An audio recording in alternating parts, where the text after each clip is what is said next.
The morning wind of the northern forest carried a hard, biting chill. Xeeona returned to the clearing where he had first found the woman the night before. The place looked unchanged, quiet, the snowy grass stiff beneath his boots. No struggle, no trail, no sign that anyone had stood before there at all. He crouched low, fingers brushing the ground, searching for something, anything.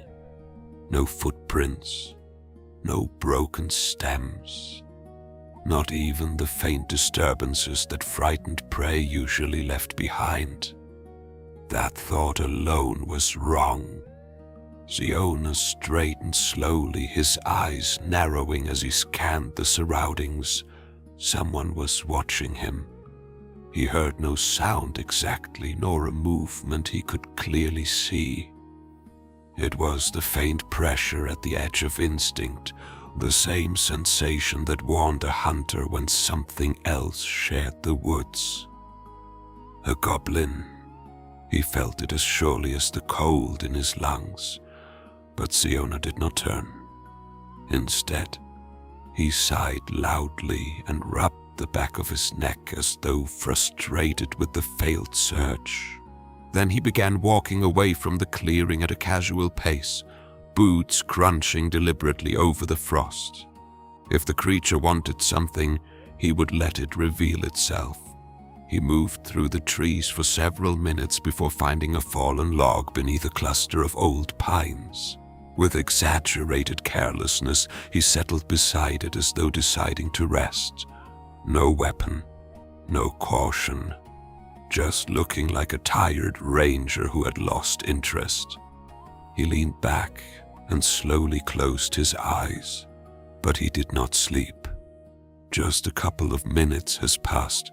The forest whispered quietly around him, branches creaking, distant crows calling somewhere deeper in the woods. Then came the sound, soft, cautious, goblin feet over frozen leaves. Xeeona resisted the urge to tighten his muscles. The goblin crept closer, closer still. Through the thin slit of his lashes, Xeeona finally caught a glimpse of the creature. A small, hunched figure closing to him with a surprising care. His green skin was mottled with old scars, his yellow eyes darting nervously in every direction. He was carrying something. The goblin stopped a few steps from him for a moment. He simply stared, and as if deciding whether the sleeping ranger might suddenly leap up and kill him. Then, very slowly, decided to step forward. Something touched the ground beside Xeona's hand. Metal scraped lightly against bark. Another object followed, rolled parchment. The goblin hesitated one last time, then ran away into the forest as silently as he had come. Xeeona waited. 10 breaths. 20. Only when the woods had fully swallowed the creature's presence did he open his eyes. Beside him lay a crude, short sword. He picked it up and turned it in the weak morning light. The blade was rough, poorly balanced, the work of goblin hands. But it was sharp enough, and after the disappearance of his own weapon it would serve. His gaze shifted to the parchment. He checked it carefully. Inside was a map, if it could even be called that. The lines were crooked and uneven, clearly drawn by an unsteady hand.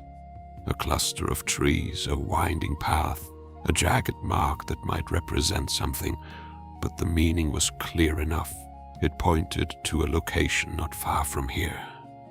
Xeeona already knows the northern forest better than anyone else. Xeeona stared at the crude drawing for a long moment. Why? He murmured under his breath. Goblins did not give gifts. They certainly did not arm their enemies and guide them toward hidden places. He looked back into the forest where the creature had vanished. 2 possibilities formed in his mind. Either this was the most foolishly constructed trap he had ever seen, or the goblin was trying to help him. Xeeona rose slowly, sliding the ugly blade into his belt. "Only one way to find out," he muttered. With the crude map folded in his hand, the ranger turned and began walking toward the place the goblin had marked. He kept walking at a calm pace. The crude map led Xeeona to the northeastern part of the forest, through a rough road where the trees began to thin and the land rose into a series of cold, wind-bitten hills. The air felt different here, sharper, quieter. Xeeona slowed as he approached the place marked on the parchment. He rarely relied on maps. He knew these woods better than most men knew their own homes. Every ridge, every stream, every old hunter's path lived somewhere in his memory.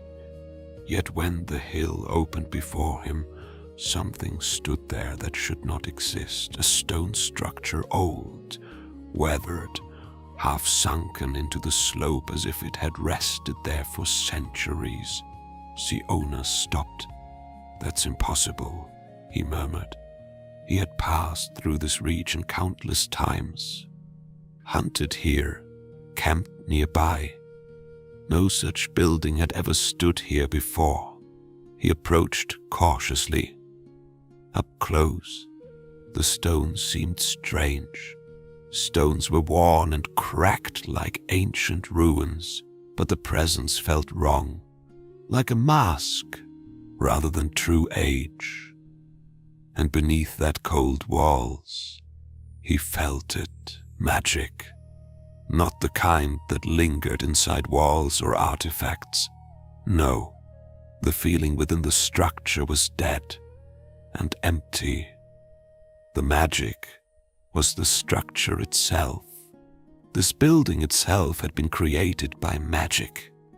That realization settled heavily in his mind, which meant one thing: it had not been here long. "That's why I've never seen it," Xeeona whispered to himself.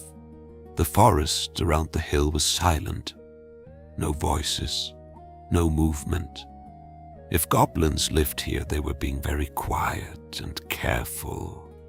Xeeona drew the crude goblin sword from his belt and stepped inside. The interior was simply empty. 4 rough stone walls, dusty ground. No furniture, no fire, no sign of life, just a ruin. But Xeeona had spent too many years hunting through caves and abandoned forts to trust first impressions. He scanned the floor carefully. There it was, near the far wall, a seam in the stone. He knelt and brushed dirt aside until a small iron ring appeared beneath his fingers. With a quiet grunt, he pulled. The stone hatch lifted with a dull scrape. Cold air breathed up from the darkness below. A narrow staircase spiraled downward into the earth. Xeeona did not hesitate. Curiosity tugged at him, stronger than caution, perhaps stronger than wisdom. He descended quickly. The stairs ended in a rough underground chamber, and the moment his boots touched the floor, he realized his mistake. 6 goblins stared at him. They had been gathered around a small fire pit, gnawing on strips of roasted meat.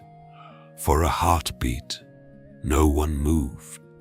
Surprise hung thick in the stale underground air. Then Xeeona saw one face he recognized, a scar cut across the goblin's face.